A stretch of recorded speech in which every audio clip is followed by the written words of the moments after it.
So guys, आज से हम लोग क्या करेंगे। हमारा गोल ये होगा, प्लीज सब लोग ध्यान से सुनना। The goal is Anupam sir के हम लोग इस सेशन में ज्वाइन किए and the goal is to start trading. That's the end goal. कि हम ट्रेड कर पाए comfortably, we are able to find the stocks comfortably, we are able to understand the chartings properly. तो हमारा ये गोल है। तो अब मैं क्या करूंगा, एक एक्सेल शीट बनाऊंगा, साथ में टूल्स को यूज करूंगा एंड लेट्स सी कि क्या आप लोग साथ में कर पाते हो बाद में। तो मैं इसको रिकॉर्ड भी कर रहा हूँ सो दैट फ्यूचर के लिए लोग यूज कर पाए। तो लेट मी स्टार्ट। सबसे पहले मेरी बात नोट करना। मैं यहाँ पे टूल्स को तीन हिस्सों में बांटने वाला हूँ। एंड ये मैं क्यों बांटने वाला हूँ, because this will help us to understand better. तो let me share the screen because थोड़ा लंबा सेशन हो सकता है। तो यहाँ पे ध्यान से देखना गाइस, सबसे पहले हमें क्या करना है। मेरे को टूल के अंदर क्या बनाना है।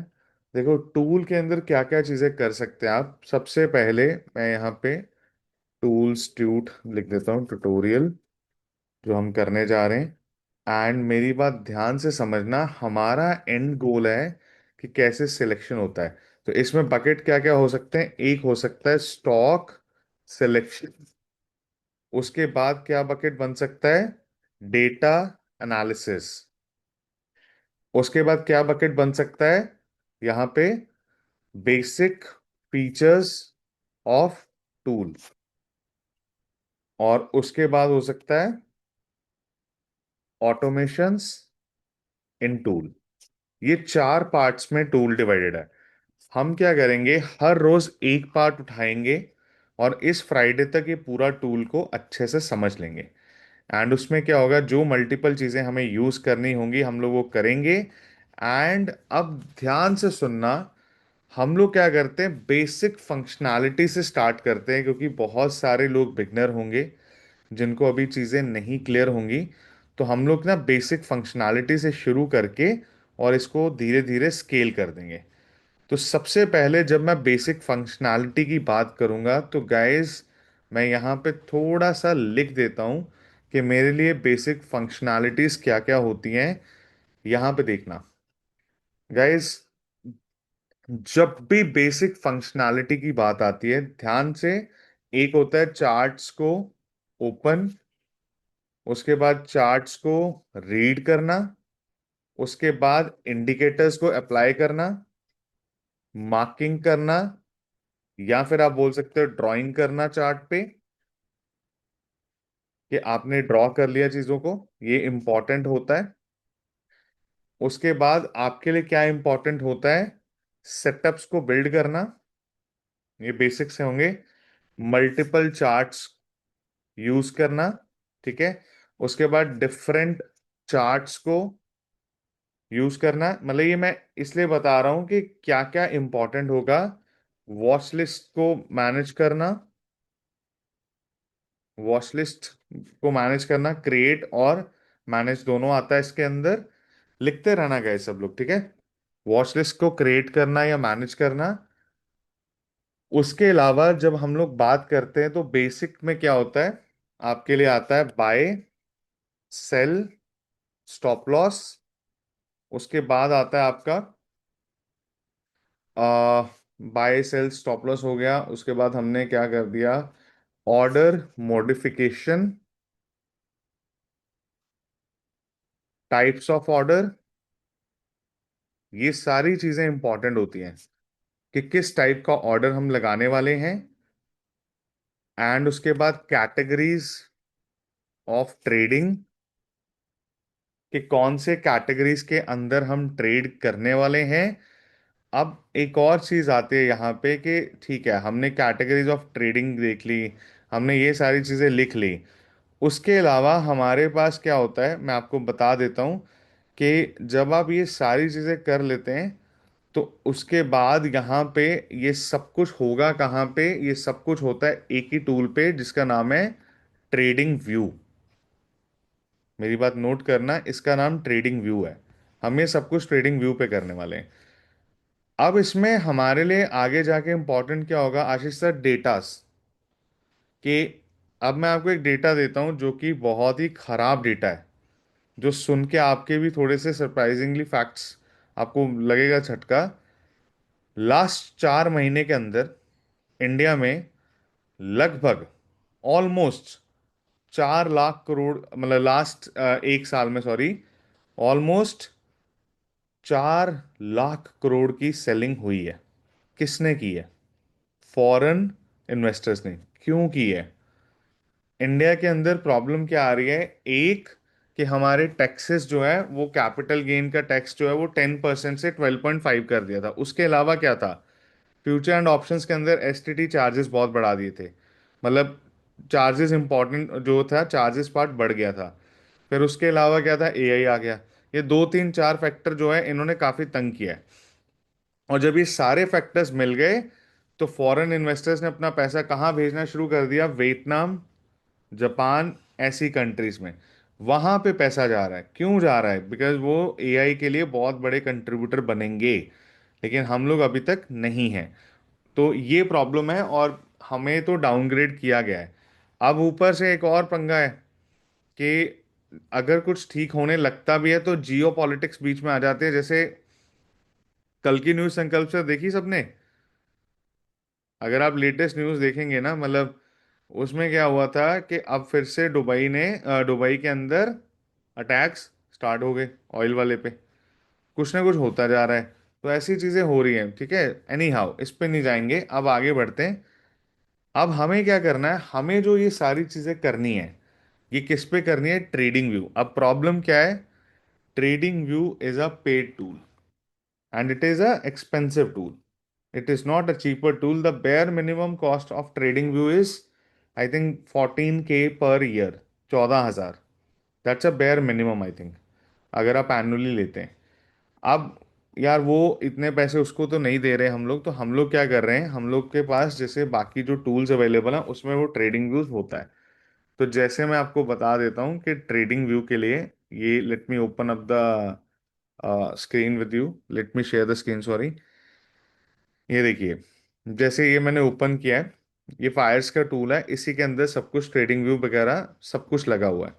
तो अगर मैं इसके अंदर जाता हूँ, इसको मैं एंड में शेयर कर दूंगा जिसके पास नहीं है, आप आराम से देखना। मैं यहाँ पे लेट मी स्टार्ट। अब इसके अंदर जो है ना, फायर्स के अंदर प्लीज नोट करना गाइस, ठीक है। अगर यहाँ पे देखें हम, तो यहाँ पे हमारे पास क्या है? ये एक टूल है। जब आप ओपन करोगे तो ऐसा दिखेगा।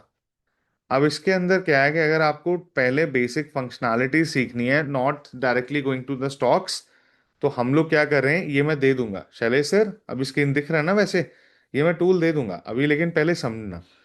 तो जैसे मैं यहाँ पे ओपन करता हूँ, यहाँ पे ऊपर एक सिंबल है, सबसे ऊपर टी का। ऊपर देखिए, टी का सिंबल होगा। तो यहाँ पे जो ऊपर टी का सिंबल है, मैं इस पे क्लिक करता हूँ और कॉर्नर पे टॉप पे था, ये देखिए ऊपर, यहाँ पे नाम है, उसके साथ में वॉलेट था ऊपर टॉप राइट पे, और यहाँ पे टी लिखा था, ये था ट्रेडर्स। तो यहाँ पे जब मैं ट्रेडिंग व्यू का ओपन करता हूँ, दिस चार्टिंग, ये जो आपको चार्ट्स दिख रहे हैं किस पे ओपन हो रहे हैं? ये चार्ट्स ओपन हो गए ट्रेडिंग व्यू के अंदर। Clear everyone? तो यहाँ पे हमारे पास वो सारी फंक्शनैलिटीज अनलॉक हो जाती हैं।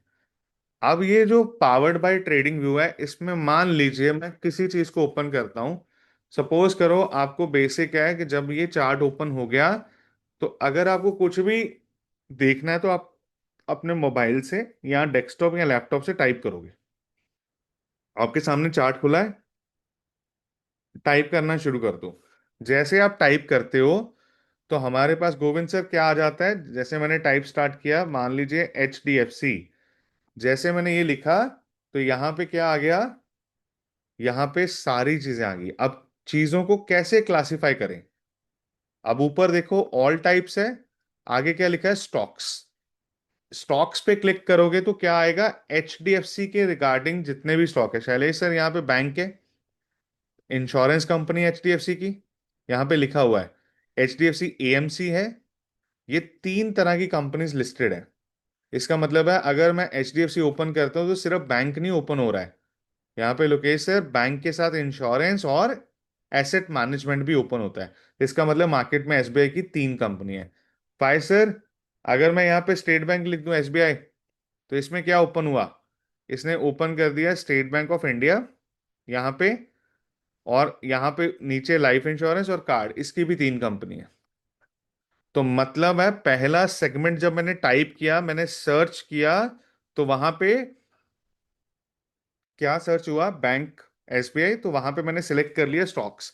अगर मैं ऑल टाइप्स करता तो यहाँ पे बहुत बड़ी लिस्ट होती है। अब ऑल टाइप्स में क्या क्या है? एक तो स्टॉक्स हो गए, एक होते हैं इसके फ्यूचर्स। फ्यूचर्स क्या होते हैं उसको अभी के लिए छोड़ दो, एक होते हैं फ्यूचर्स कैटेगरी। तो फ्यूचर्स जो होते हैं कॉन्ट्रैक्ट्स होते हैं इसके, डेरिवेटिव्स हैं। उसके बाद है ऑप्शंस, ये फ्यूचर्स है और ये ऑप्शंस हैं, ये सब यहाँ पे हैं। और लास्ट में होते हैं ईटीएफ। अगर आप देखेंगे तो अगर मान लीजिए ईटीएफ इसके, स्टेट बैंक ऑफ इंडिया क्या है? एक कंपनी है। हमें क्या पता है state bank of India bank है, करेक्ट। लेकिन इसके और भी यूनिट हो सकते हैं।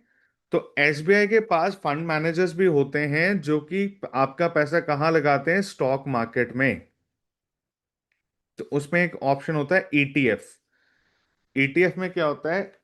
जैसे मान लो स्टेट बैंक का कोई ईटीएफ होगा जिसमें उसने क्या किया हुआ है? निफ्टी बाय किया हुआ है, तो इसमें सारे 50 स्टॉक्स हैं। तो आप स्टेट बैंक का एक ईटीएफ ले सकते हैं। ETF is a exchange trade fund, इसकी फुल फॉर्म है। It's a fund which is not manage by you, a fund which is made up of different stocks. जैसे एक एग्जांपल ईटीएफ की देता हूं, प्लीज ध्यान से समझना, क्योंकि ये डिफरेंसेस पता होने चाहिए।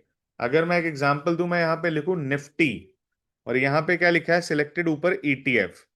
तो यहाँ पे देखिए थर्ड नंबर पे क्या आ गया? निफ्टी बीज। ये क्या रिप्रेजेंट कर रहा है? ये निफ्टी को रिप्रेजेंट कर रहा है, जो भी इसका प्राइस है। निफ्टी 20 का मतलब होता है Nifty is a combination of 50 companies. तो निफ्टी 20 के अंदर क्या हो गए? सारे के सारे 50 कंपनीज हैं। अगर आपने निफ्टी 20 खरीद लिया तो इनडायरेक्टली फाइव आपने क्या खरीद लिया? आपने पूरा मार्केट ही खरीद लिया। पूरा मार्केट का कौन सा हिस्सा? निफ्टी खरीद लिया। अब एक चीज नोट करना, लक्ष्मण सर, शैलेश जी, निफ्टी खरीद लिया। तो अब ये हो गया एक पार्ट। तो अब अगर मैं सर्च करूंगा तो आज के बाद याद रखना, एक होता है स्टॉक्स, एक होता है फ्यूचर ऑप्शंस, एक होते हैं ईटीएफ। Clear everyone? भूलना नहीं है, ये इंपॉर्टेंट है। इन तीन बकेट्स में चीजें डिवाइड होंगी। और अगर मान लीजिए मैं यहाँ पे एचडीएफसी सर्च करके इंडेक्स पे, यहाँ पे कुछ नहीं आया। अगर मैं यहाँ पे स्टेट बैंक लिख दूं, यहाँ पे कुछ नहीं आया। बट अगर मैं यहाँ पे क्या लिख दूं? निफ्टी, तो यहाँ पे आ गया। इंडाइसिस जो है ये बेसिकली किसको रिप्रेजेंट कर रहा है? इसमें क्या होता है? निफ्टी। इसमें क्या होता है? Bank Nifty. इसमें क्या होता है? ऑटो। एरियाज आ गए। और ये किसको रिप्रेजेंट कर रहा है? बेसिकली आप एक बकेट को रिप्रेजेंट कर रहे हैं जिसमें डिफरेंट एरियाज फॉल करते हैं। हबीबुर सर, जैसे अगर मैं इंडेक्स के अंदर सेलेक्ट करूं, तो इंडेक्स में क्या खुलेगा? स्टॉक्स नहीं खुलेंगे, मेजरली उसके एरियाज खुल जाएंगे। जैसे बैंक निफ्टी, निफ्टी, वो सब एरियाज आ गए। क्लियर है? तो ऐसे ग्रुप, वो भी it's a made up of companies only. आप देखो, ये मेरे पास था पहला बेसिक, कि मैं सबसे पहले क्या करूंगा? चार्ट ओपन करूंगा और वहां पे जहां पे मुझे ट्रेड करना है मैं सर्च कर लूंगा। सिंपल। यहां तक तो सिंपल है ना? मान लीजिए अब थोड़ी मार्किंग स्टार्ट करते हैं, कि ठीक है मैंने एक ट्रेड लेने का मन था, जो भी मन था ट्रेड लेने का। तो सबसे पहला स्टेप याद रखना, हमने ट्रेडिंग व्यू ओपन किया। ट्रेडिंग व्यू ओपन करने के बाद हमने वहां पे क्या सर्च किया था? हमने सिंपल स्टॉक सर्च किया, और स्टॉक्स का मतलब नाम सर्च किया। और जब मैं नाम कंपनी का सर्च करता हूं, तो उसमें I can buy stocks, future, option, index, anything. Clear everyone? This is in my hands कि क्या मुझे खरीदना है, क्या मुझे बेचना है। अब सिंपल होता है कि अगर आप एज अ बिगनर काम करते हैं, अगर आपको हायरार्की बनानी है कि किसमें कम डर लगेगा, तो एक हायरार्की लिखिए। सबसे कम डर लगेगा आपको ट्रेड करने में इंडेक्स एंड ईटीएफ। लिख लेना। इंडेक्स एंड ईटीएफ, अगर आप उसको खरीदते हो तो उसमें आपका बिल्कुल ही कम होगा risk appetite compare to stocks. क्योंकि जब आप इंडेक्स खरीदते हैं तो प्रकाश सर हम पूरी 50 कंपनीज उठा लेते हैं, जब सर जब हम ईटीएफ खरीदते हैं हम पूरा सेक्टर खरीद लेते हैं। अगर आपसे कोई पूछे कि कैसे सेक्टर खरीदना होता है, उसको आंसर देना है ईटीएफ के थ्रू। सेक्टर माने एरिया। कैसे खरीदना है किसी सेक्टर को? मान लीजिए आपको एक स्टॉक नहीं खरीदना, पूरा एरिया ही खरीदना है, तो कैसे खरीदा जाएगा? ईटीएफ के through. Clear everyone? Not just एक एक करके स्टॉक्स थोड़ी ऐड करोगे, ईटीएफ एक ले लो, खत्म। अब एक और अच्छी बात है, अगर आप ईटीएफ से स्टार्ट करते हैं तो ईटीएफ के अंदर कंपेयर टू स्टॉक्स कम पैसे चाहिए। कंपेयर टू स्टॉक थोड़े कम पैसे चाहिए होते हैं। ETF can start from 11 rupees and go can go higher 500 400। सबसे जो मतलब रिस्क में उसमें क्या होता है कि मूवमेंट्स नॉर्मल होते हैं इंडेक्स के हिसाब से। फिर आते हैं सेकंड नंबर पे स्टॉक्स। उसके बाद स्टॉक्स में जो होता है थोड़ा रिस्क बढ़ जाता है। ईटीएफ में इंडेक्स में थोड़ा रिस्क डिफाइंड होता है, स्टॉक्स में थोड़ा ओपन हो जाता है। कैसे? देखो, अगर ईटीएफ गिरेगा या निफ्टी गिरेगा तो वो कितना गिरेगा? 10 15 20%, दैट्स इट। ऐसा है तो है नहीं कि हर बार 50 गिरेगा, नहीं होता ऐसा। 10 15 20। लेकिन जब स्टॉक्स गिरते हैं वो कितना गिरते हैं? 50 60 70 80। उसकी लिमिटेशंस नहीं है कोई ज्यादा, वो ज्यादा गिरेंगे, ठीक है। अब देखो, ये एक पार्ट हो गया कि हमें पता लग गया सबसे कंपेयर टू रिस्क कैटेगरी में इंडेक्स और ईटीएफ के बाद स्टॉक्स आए। और उससे भी ज्यादा खतरनाक जो होते हैं वो होते हैं फ्यूचर्स। फ्यूचर्स अकेला बोला मैंने, फ्यूचर्स होते हैं डेरिवेटिव कॉन्ट्रैक्ट्स होते हैं बेसिकली। अगर मैं आपको सिंपल भाषा में बताऊं, ये स्टैंडर्डाइज फॉरवर्ड कॉन्ट्रैक्ट्स होते हैं। अब मैं उस पर पूरा डिटेल में नहीं जाता हूं, मैं सिंपल बताता हूं प्रकाश सर इसमें क्या होता है फ्यूचर्स में। सपोज करो हमने डिसाइड किया, आशीष जी, हमने क्या डिसाइड किया फ्यूचर में, मतलब आज से 2 या 3 महीने बाद, मैं क्या बोल रहा हूं, मुझे आपसे कोई सामान जो खरीदना है ना, उसका प्राइस मैं आज ही तय कर लेता हूं। पेमेंट मैं आपको 3 महीने बाद ही दूंगा फॉरवर्ड्स में, लेकिन प्राइस आज ही डिसाइड कर लेते हैं। फॉर एग्जाम्पल प्रकाश सर आपने कहा कि मेरे को यूएस से कुछ मंगवाना है, वो $1000 का है, तो मैंने बोला ठीक है। अब आपने बोला है कि $1000 का है, तो मैंने बोला हाँ जी भाई क्या रेट है डॉलर का? आपने बोला 87 एग्जाम्पल, अभी तो 90 से ऊपर 94 95 के आसपास है। हमने कहा है सपोज करो 90 रुपए, 90 रुपीज। तो शुभा मैम मैंने कब खरीदना है? 3 महीने बाद। तो मैंने प्रकाश जी को बोला कि मैं देखो 3 महीने बाद खरीद रहा हूँ, लेकिन रेट मैं आज ही फिक्स कर रहा हूँ डॉलर का। मैं कितने पे ले रहा हूँ? 90 रुपए पे। अब उसमें होगा क्या? एग्जाम्पल दे रहा हूँ, उसमें होगा क्या?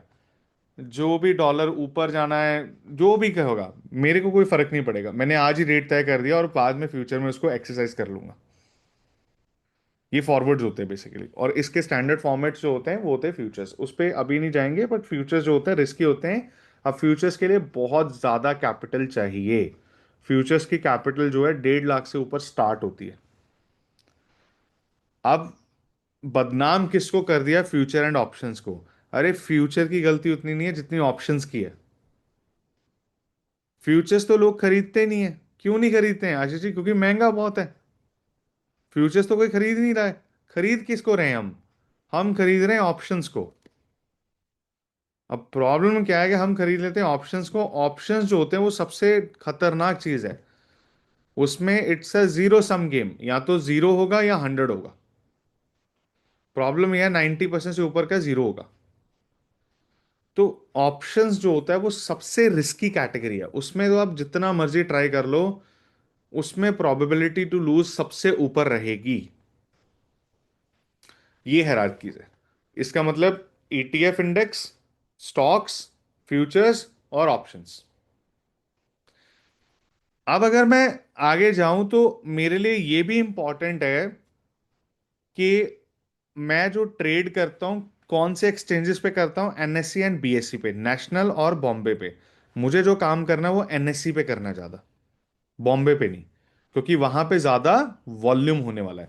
तो इसका मतलब है जब आप सर्च करोगे, अब मान लीजिए मैंने सर्च किया HDFC, ठीक है, मैं स्टॉक्स में गया, तो यहां पे देखिए सिंबल के आगे, स्टॉक के आगे, यहां पे पहले लिखा है NSC, और यहां पे लिखा था BSC। ये देखो, NSC BSC, नेशनल बॉम्बे। मुझे किस पे काम करना है? नेशनल स्टॉक एक्सचेंज पे। ये चीज का ध्यान रखना। चलो ठीक है, यहां तक सॉर्टेड है, हमें पता लग गया कि क्या हायरार्की है। अब यहां से हम आगे जाते हैं। यहां पे जब आप ओपन करते हैं, तो यहां पे पीछे आपको ना दिख रहा है रेड और ग्रीन कलर का, इनको बोलते हैं बेसिकली कैंडल्स। ये जो दिख रही हैं आपको, ये लाल हरे रंग की जो दिख रही हैं शेप्स, ये कैंडल्स हैं। अब मेरी बात नोट करना, अब हम स्टार्ट करते हैं। ये जो कैंडल रिप्रेजेंट कर रही है, ये किसको रिप्रेजेंट कर रही है? एक स्टॉक के प्राइस के मूवमेंट को, स्टॉक के प्राइस की मूवमेंट को बता रही है। अब मैं मूवमेंट को कैसे नोट कर सकता हूं? नोट करना ध्यान से। मैं मूवमेंट को नोट कर सकता हूं छोटे से छोटे टाइम में भी। मुझे अगर जानना है देवर्षि सर 1 मिनट में क्या है स्टॉक की मूवमेंट है, मैं वो देख सकता हूँ। 5 मिनट पे क्या है, मैं वो देख सकता हूँ। 15 मिनट में क्या है, मैं वो देख सकता हूँ। जब आपने टाइम रखा ना less than 1 आवर, मतलब मिनट्स के अंदर कैंडल, तो आप कौन से ट्रेडिंग स्टाइल की यूज करने वाले हो? लिख लो इंट्राडे। अगर आपने क्या किया, आपने कहा कि जसप्रीत आई रियली वांट कि मैं मिनट्स पे जाऊं, 1 मिनट 5:15, तो आप इंट्राडे की बात कर रहे हो, आप इंक्लाइंड हो इंट्राडे की ओर। अब इंट्राडे के अंदर क्या होता है? Same day buy sell. आपने सुबह 9 बजे लिया, आपको 3:15 तक बेच के निकलना पड़ेगा। अगर आप नहीं बेचोगे तो भी अपने आप बिक जाएगा, आपसे कोई परमिशन नहीं लेगा। वो सिस्टम्स ऐसे बिल्ड हुए हैं कि वो अपने आप बिक जाता है। तो 9 से 3 के बीच में इंट्राडे खत्म हो जाता है। उसके लिए कौन से कैंडल्स होते हैं? 1, 5, 15 मिनट, ऐसे मिनट्स वाले। अब एक चीज नोट करना, अगर मैं 15 मिनट्स की बात कर रहा हूँ या 5 की, तो आपकी घड़ी पे जो भी टाइम हुआ है, जो भी टाइम हुआ है, आप उसके हिसाब से दे सकते हो। सपोज करो 10 बज के 1, एग्जाम्पल दे रहा हूँ, 10 बज के 1 मिनट हुआ है, और आप कौन सी कैंडल देखने की बात कर रहे हो? 5 मिनट्स। तो आप कौन सी कैंडल को जज करने वाले हो स्टॉक की? वो कैंडल कब खत्म होगी? 10 बज के 1 मिनट पे स्टार्ट होगी, और 10 बज के 5 मिनट पे खत्म होगी, in the difference of 5 minutes. अब देखो, एक दिन के अंदर मार्केट कितने घंटे ओपन होती है? एक दिन के अंदर मार्केट अगर देखेंगे 9:15 से लेके 3:30 तक वर्किंग होती है। 9 से 9:15 में आप ज्यादा ट्रेड नहीं कर सकते हो, वो प्री ऑर्डर्स एंड ऑल होते हैं, लेकिन 9:15 से एक्टिवली ट्रेडिंग शुरू हो जाती है। 9:15 से 3:30, यानी 6 hour 15 minutes. Simple. Devashish sir, अगर 6.25 घंटे में ट्रेड होता है, तो 1 घंटे में अगर मैं 15 मिनट की कैंडल देखूं तो 4 बनेंगी। गलत तो नहीं बोल रहा हूँ गाइस? अनुपम मित्तल जी, 1 घंटे में कितनी कैंडल्स बनेंगी? 4 बनेंगी सर 15 मिनट की। शैलेश सर, 5 मिनट की ज्यादा हो जाएंगी, 12 बन जाएंगी, है ना, 5 मिनट में। तो अब देखो, हम अगर कैंडल्स को देखें ना, प्राइस मूवमेंट को, तो हम कैसे देख सकते हैं? इंट्राडे के लिए मिनट्स में, और स्विंग के लिए डेली कैंडल, डेली मूवमेंट। मैं इंटरेस्टेड हूं कि पूरे दिन में क्या हुआ है। मैं इसलिए इंटरेस्टेड हूं पूरे दिन में क्या हुआ है, क्योंकि जब आप पूरे दिन का मूवमेंट देखते हैं, तो उससे हमें एक आइडिया मिलता है कि क्या चल रहा था पूरे दिन में, कि किस और ज्यादा जोर था, खरीदने की ओर या बेचने की ओर, किस और ज्यादा लोग थे इंटरेस्टेड। तो उसमें क्या होता है, जब आप ऐसे देखना शुरू करते हो कि किस और ज्यादा जोर था, वहां से आपको कुछ और क्लैरिटी फैक्टर्स सामने आते हैं। तो इसका मतलब है, जब मैं काम करूंगा, मैं ऐसे कर सकता हूं कि मैं किस और देखूं, मैं देखूंगा पूरे डेली कैंडल पे। और अगर आपको शांति चाहिए लाइफ में, कि मतलब आराम से काम करना है और निकलना है, कोई टेंशन नहीं लेनी है, तो लिखो आपको वीकली कैंडल यूज करना चाहिए। वीकली कैंडल क्या होती है? बड़ी कैंडल होती है। वीकली कैंडल जो होती है वो पेशेंस देगी, लेकिन वो आपको आगे भी लेके जाएगी। अब मेरी बात नोट करना, हमने कहा ठीक है, तो अब ये जो कैंडल्स है वो कैसे चेंज होती हैं? टॉप लेफ्ट में देखना, यहां पे स्टॉक का नाम लिखा है HDFC बैंक, शोभा मैम, लेकिन उसके बगल में क्या लिखा है? DW। उसके बगल में एरो, मैं इस पे क्लिक करता हूं तो ये देखो, यहां से मैं किसी भी कैंडल को सिलेक्ट कर सकता हूं। फॉर एग्जाम्पल मैंने सिलेक्ट किया 1 डे की कैंडल, या मैं एक हफ्ते की कैंडल सेलेक्ट करता हूं, तो ये क्या रिप्रेजेंट कर रहा है चार्ट? ये चार्ट रिप्रेजेंट, एक कैंडल किसको रिप्रेजेंट कर रही है? मंडे से फ्राइडे को, 5 दिन को रिप्रेजेंट करती है। 5 डेज ही ओपन होती है ना मार्केट। मार्केट कितने दिन, सैटरडे संडे तो ऑफ होती है। तो मंडे टू फ्राइडे में ये एक कैंडल पूरे हफ्ते को लॉक कर रही है। तो इसका मतलब है, अगर मैं यहां पे जाता हूं, ये बड़ी सी लाल रंग की कैंडल है जो, ये जो बड़ी सी लाल रंग की कैंडल है, ये बोल रही है कि भाई साहब, स्टॉक यहाँ पे कहीं पे था और फिर बाद में नीचे गिर गया। मतलब ये पहले होता था 1005 पे और बाद में आ गया 939। मतलब ऊपर से ये नीचे गिरा है। ये कितने दिन में गिरा है? पूरे एक हफ्ते की कैंडल है। अब मैंने क्या बोला था कि अगर आप वीकली कैंडल पे काम करते हो तो लाइफ में शांति रहती है, क्योंकि आपको पता है कि वीक के अंदर जो हुआ है उसके बेसिस पे मैं डिसीजन लेता हूं। तो मैं आपको फिर बोलता हूं, अगर आप में पेशेंस है, अगर आपको लगता है कि जल्दबाजी नहीं करनी है, तो बेस्ट कैंडल वीकली कैंडल है। अगर आपको अच्छा स्विंग ट्रेडर बनना है, तो वीकली कैंडल जो है वो जस्टिफाई करती है उसको। क्योंकि वीकली कैंडल के जो प्रॉफिट्स होते हैं वो डेली से बहुत बड़े हो सकते हैं। मैं आप बताता हूँ क्यों। हम लोग की आदत क्या होती है, एक हरी कैंडल बनती है, आशीष जी पैसे लेके निकल जाते हैं। तो फिर ऐसा करो ना, एक ही हरी कैंडल पे निकलो, लेकिन वो कैंडल हफ्ते की होनी चाहिए। मेरी बात नोट करना। हमने क्या देखा, आगे क्या साइकोलॉजी बनती है, एक एक दिन मार्केट ऊपर गई, हम बाहर निकल जाते हैं। तो उसमें क्या होता है, एक दिन में 2% 3% भाग गई शायद, तो उस दिन आपने 2% बना लिया, निकल गए। बट आपको कैसे पता है कि अगले पूरे हफ्ते में रोज 1-2% नहीं जाएगी ऊपर? तो अगर आप कंपेयर करोगे वीकली और डेली को, तो वहां पे आपको दिखेगा कि वीकली कैंडल की मूवमेंट्स ज्यादा बड़ी होती हैं। और यहां पे देखो, अगर मैं एग्जांपल दिखाता हूं कि ये जो एक एक हफ्ते की कैंडल क्लोज होती है, एक एक हफ्ते के अंदर स्टॉक जो है कितना कितना मूव हो रहा है, 10-10%, 10-10% from A point to B point.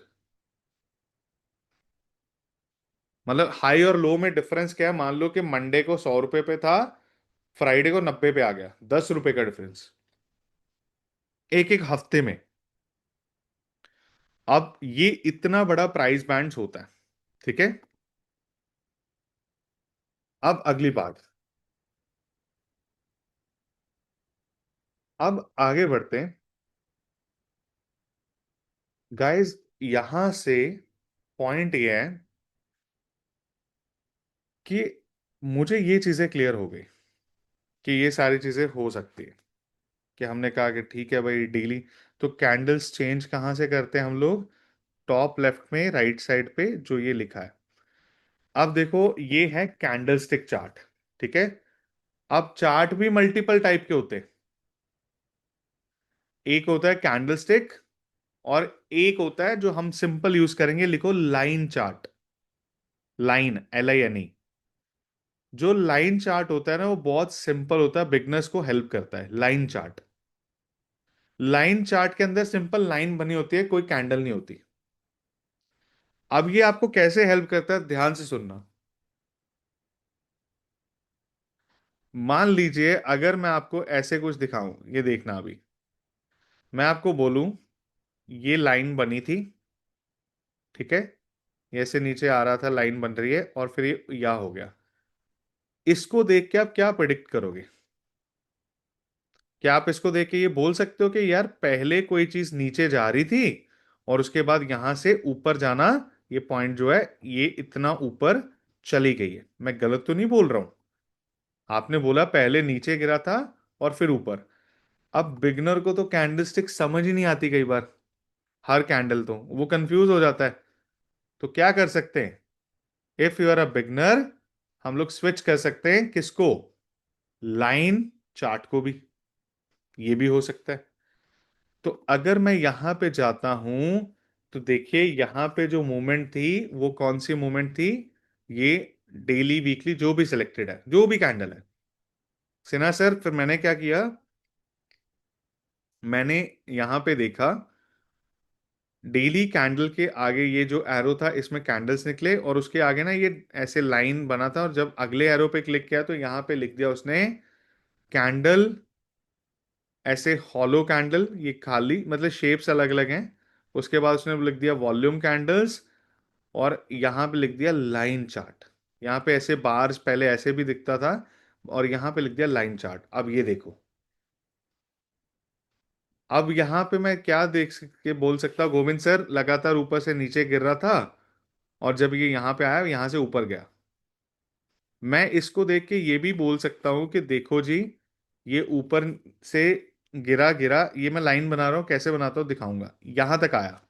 ठीक है। उसके बाद आपने कहा कि जसप्रीत जब यहां पे आया, यहां से ये इसने क्या किया, यहां से इस पॉइंट से ये ऊपर जाने का ट्राई किया, लेकिन गोविंद सर ऊपर तो गया, लेकिन कितना गया, थोड़ा सा गया।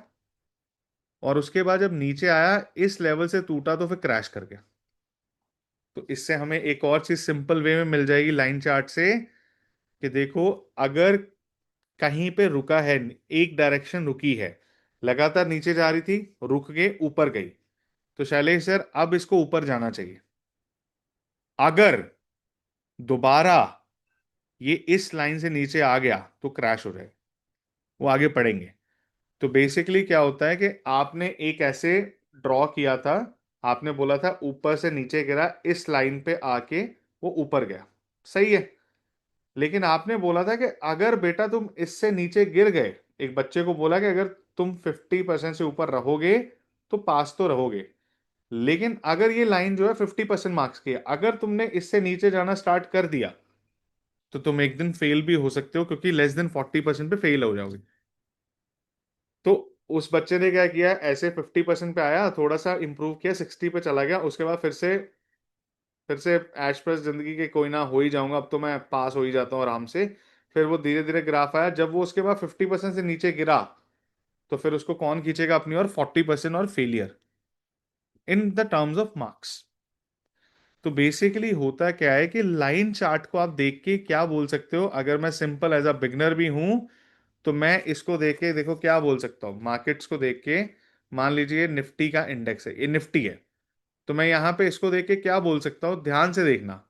मैं बोलूंगा देखो जी, जब जब निफ्टी यहां पे था, एक सर्कल बनाया, देखो लाइन देख रहा हूं, मैं कुछ नहीं कर रहा हूं, तो पृथ्वी सर यहां से ऊपर गया, फिर नीचे आया, ये लाइन बना, सेम पॉइंट से ऊपर गया, फिर नीचे आया, इसी पॉइंट के आसपास से फिर ऊपर गया। यानी ये 3 पॉइंट बहुत ही पास पास में। इसका मतलब जब भी निफ्टी यहां पे कहीं पे आ रहा था, वहां से क्या कर रहा था, ऊपर जा रहा था। लेकिन सिमिलर ट्रू यहां पे भी है।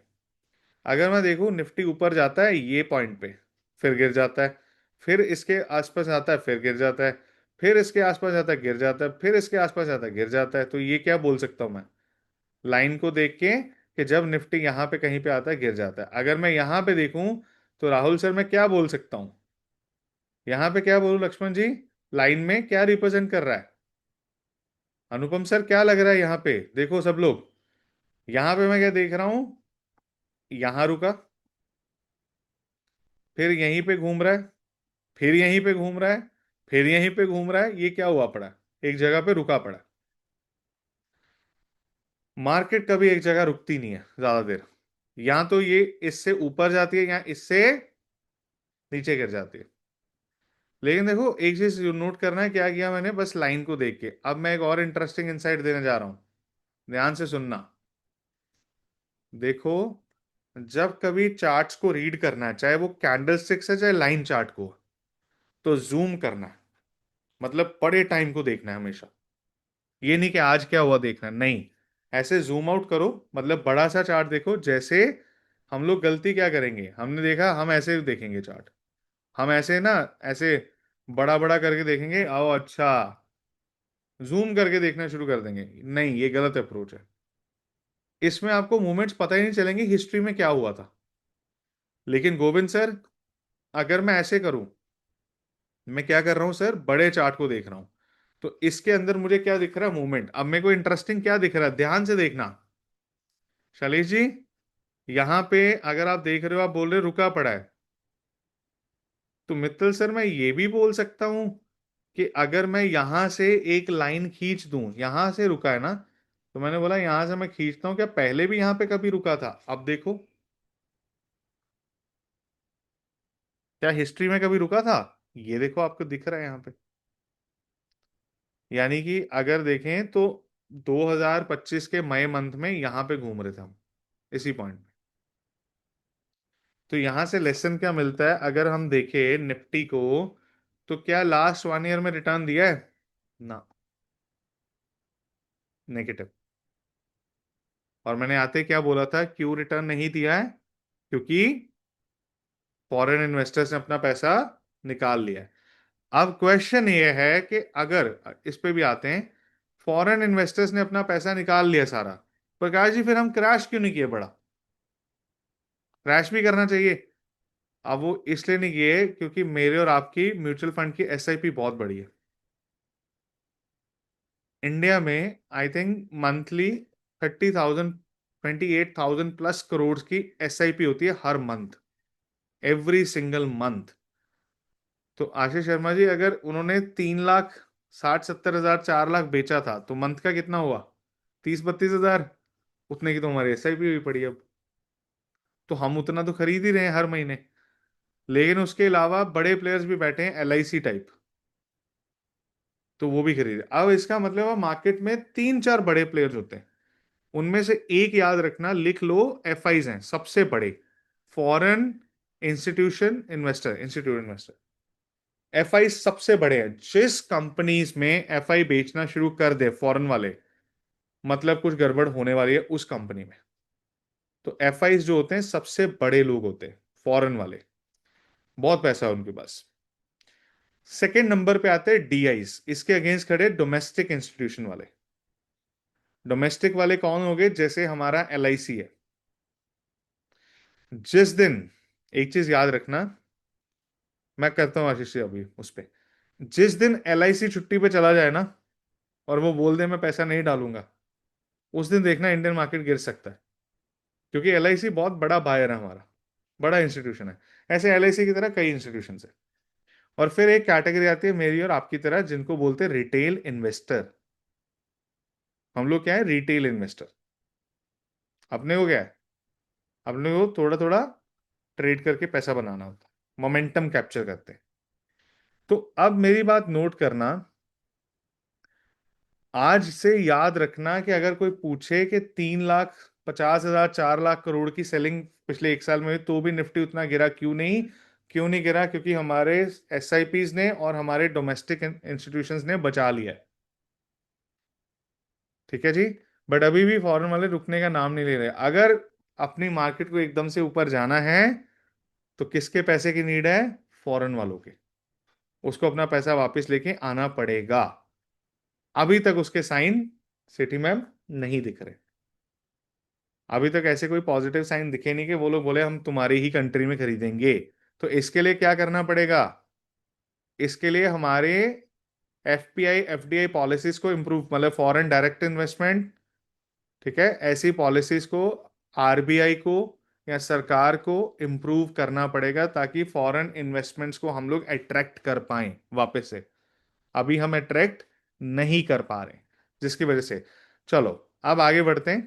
ठीक है, अब हमने कहा कि ठीक है जी, यहां पे ये हमने देख लिया लाइन चार्ट। अब इसके अंदर आगे जाके टेक्निकल में कैंडल के साथ कंबाइन होते इंडिकेटर्स। जब कैंडल के साथ इंडिकेटर्स कंबाइन होंगे तो बनेगा सेटअप, स्ट्रैटेजी।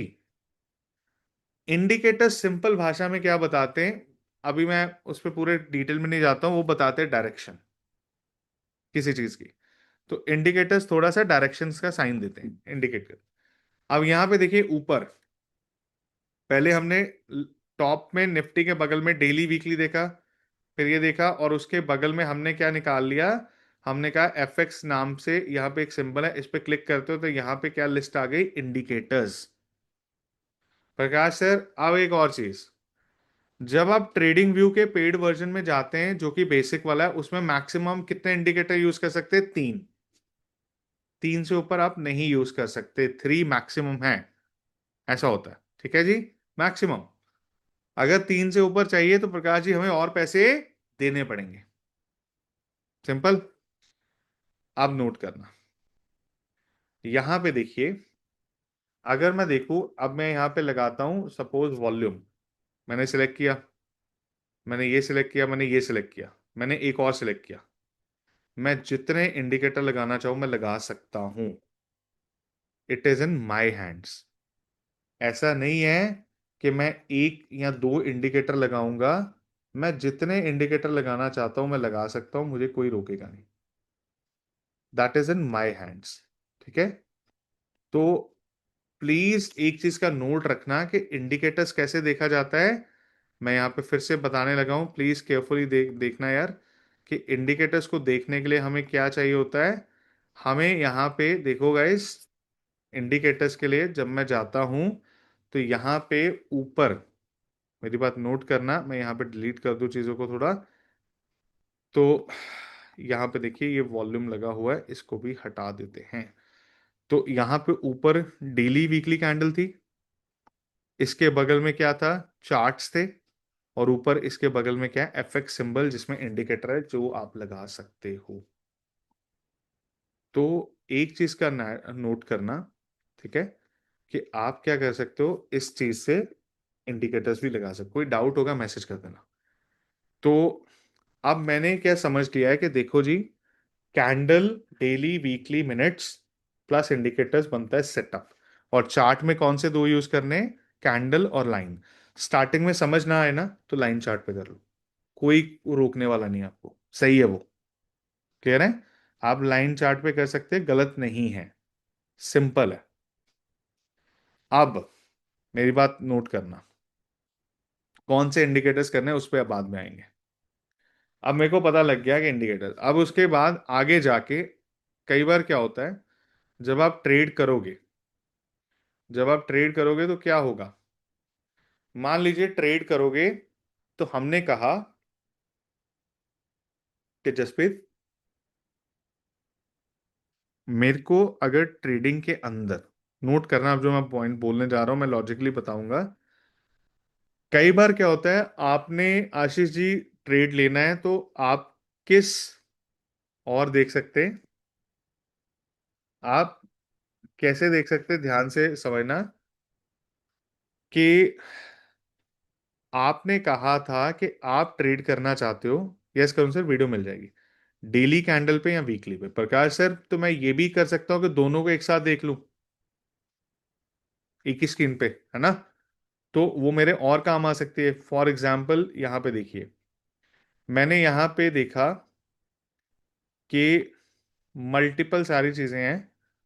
तो आप ना इसके अंदर मेरी बात नोट करना, एक हमारे पास मेथड होता है, यहाँ पे ऊपर था ना, टॉप पे, तो टॉप पे मैं सबसे राइट पे आता हूं तो मेरे यहाँ पे एक ऐसे बॉक्स बना हुआ है, लेआउट सेटअप। इस पे क्लिक करता हूं तो मैं ऐसे अपनी स्क्रीन को दो हिस्सों में बांट सकता हूँ।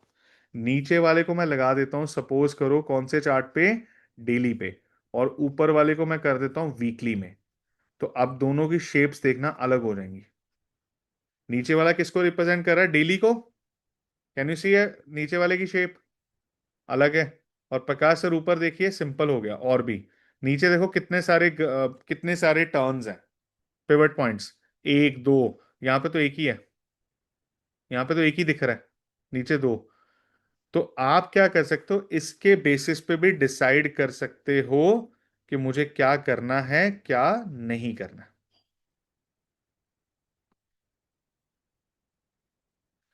अब आगे बढ़ते हैं। हमने कहा ठीक है, ये पॉइंट भी चलेगा। अब ये क्यों यूज किया था, क्योंकि जब आप कल को डिसीजन लोगे ना, तो डिसीजन लेने के लिए हमें कई बार क्या देखना पड़ता है कि वीक के अंदर क्या हुआ था, डे के अंदर क्या, उसको कंपेयर करके हम लोग डिसाइड करते हैं कि लेना चाहिए भी या नहीं लेना चाहिए।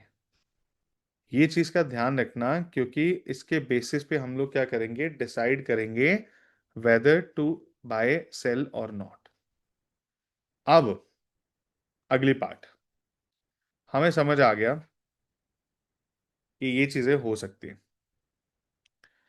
अब क्वेश्चन ये आता है कि मान लीजिए, अब क्वेश्चन ये आता है, मान लीजिए कि हमने कहा कि ये चीजें क्लियर हो गई, अब इसके अलावा हम क्या क्या कर सकते हैं। देखो जी, इसके ऊपर अब हमें क्या करना पड़ेगा, ड्राइंग्स करनी पड़ेंगी, हमें क्या करना पड़ेगा, लिखना पड़ेगा, बहुत सारी चीजें हो सकती हैं। अब मैं वापस जाता हूं, इसको मैं पहले ले जाता हूं, कन्वर्ट कर देता हूं कैंडल में।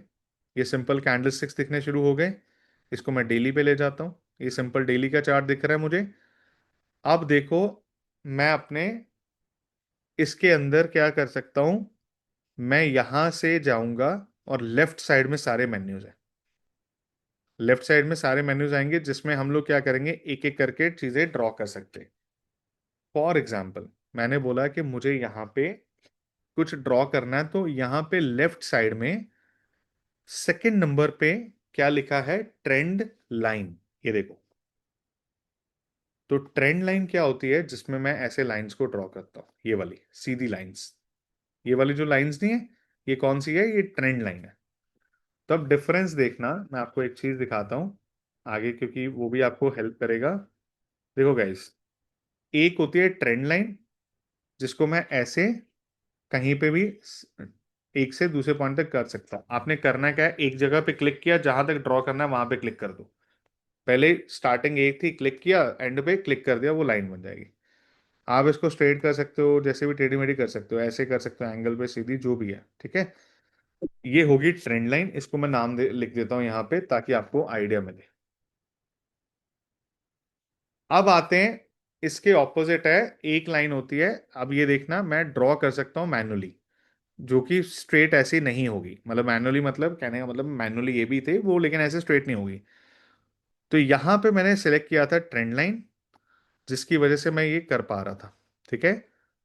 ये कैसे किया था, ध्यान से देखना, ऊपर लेफ्ट साइड में सेकंड नंबर पे है, ये लाइन बना है सेकंड नंबर पे, सबसे ऊपर क्या आता है, क्रॉस, डॉट, एरो, ये सब मेरे काम का नहीं है। इसके नीचे क्या है, सबसे खोलोगे तो ट्रेंड लाइन टॉप पे आएगी, ठीक है जी।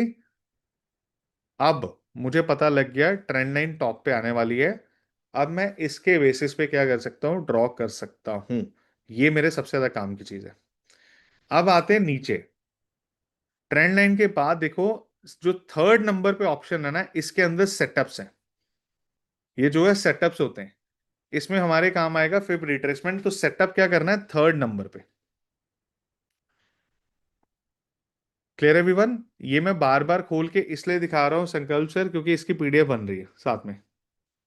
मतलब मैं बार बार इसलिए कर रहा हूं कि मैं ये एआई को दूंगा और उसको बोलूंगा इसकी पीडीएफ जनरेट कर दे स्टेप्स की। आप देखिए यहाँ पे आप सेलेक्ट कर सकते हैं सेटअप्स। यहाँ पे मल्टीपल चीजें हैं, मैं आपको काम की चीज बताता हूँ। ट्रेंड लाइन के बाद जो आप जिसको यूज करोगे वो है ब्रश टूल।